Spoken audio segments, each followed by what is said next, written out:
Hi guys, so I want to talk with you about the memes that you're going to be looking for.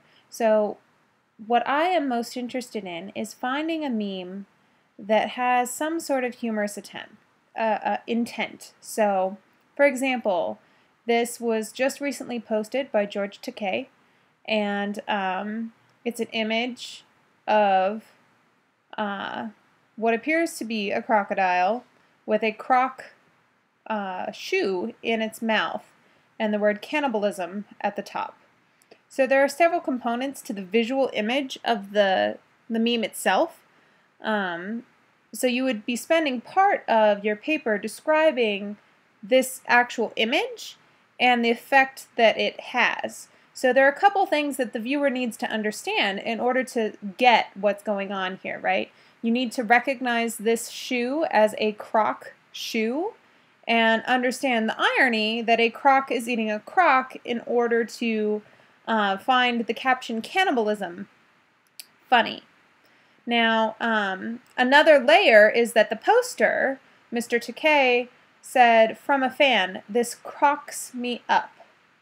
So crocs me up is a pun on cracks me up. So there's not only irony happening here, but punning as well. And that's what makes the humor so instantaneous. And that's why people might laugh out loud or be compelled to share this particular meme. And as we can see, so far this has had over 31,000 shares on Facebook. Now, WRTG has 1 million followers.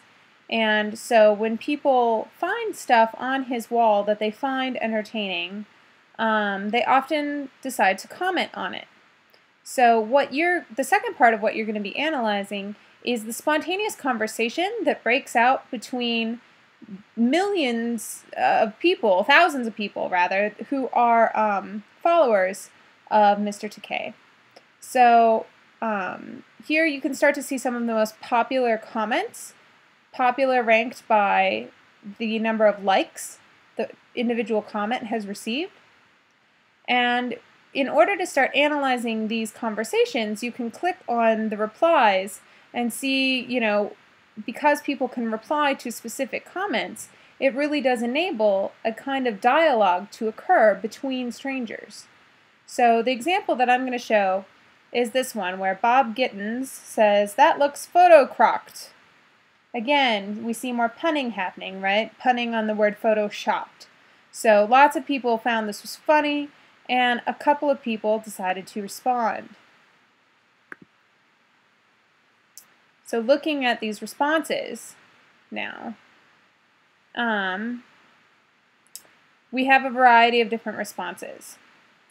But right away, somebody has something to say that is sort of a critique. Be even funnier if it was a crocodile instead of an alligator. So we have some viewers who know the difference visually between crocodiles and alligators and have decided to point out that this is sort of a fallacy in making this funny. It sort of backfires a little bit because it's not actually a crocodile eating a croc. It's an alligator with a croc in its mouth, and so it kind of ruins the joke. So some people have decided to comment on that. Some people are responding to just the logistics of the image itself. And here we have a response to a person. So Robert has decided to respond to Julie, saying, "Stop raining on everyone's parade, Julie. This country was founded on important principles, and one of them is that it's our God-given right to call things whatever we want and not correct ourselves when we're wrong. Just look at the Indians. It's a crocodile because I say it is, and this is America. You don't hate America, do you?" And so we still have, more people. You often will find that there are repeats of the same kinds of comments because of the instantaneous nature of the commenting. We have people who are kind of making the exact same type of comment at the same time. To the original poster of the pun, right? That looks photo-cropped. Some people are responding to that. Of course it's fake. Who cares? Is in response to, of course it's fake. Your face is fake. So we have people who are getting a little bit argumentative. Maybe this is intended to be a joke. It's hard to say.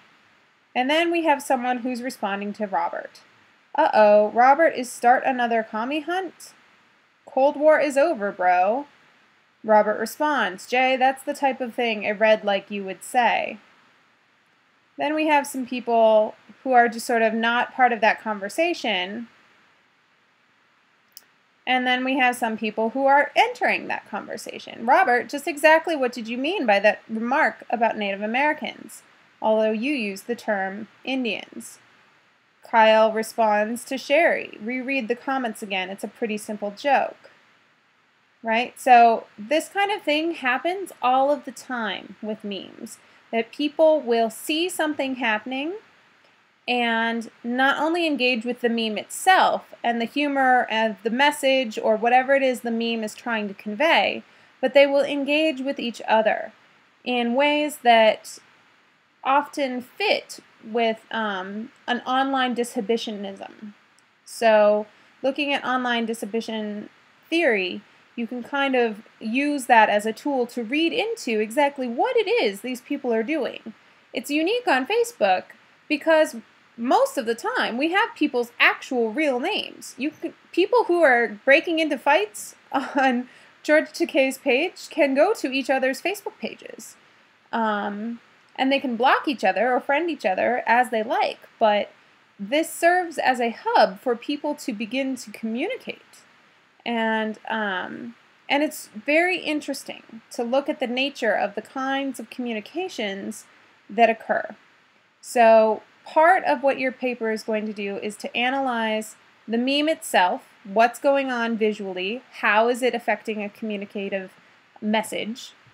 And the other part of your paper is going to be looking at the kinds of communication and dialogue in textual form that the meme inspires. Sometimes people include hyperlinks, sometimes people, as we see, call each other out and do name calling.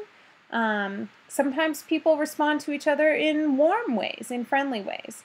So it's very interesting as a social phenomenon. This is a brand new way of strangers being able to interact in ways that previously had not been possible just a couple of years ago.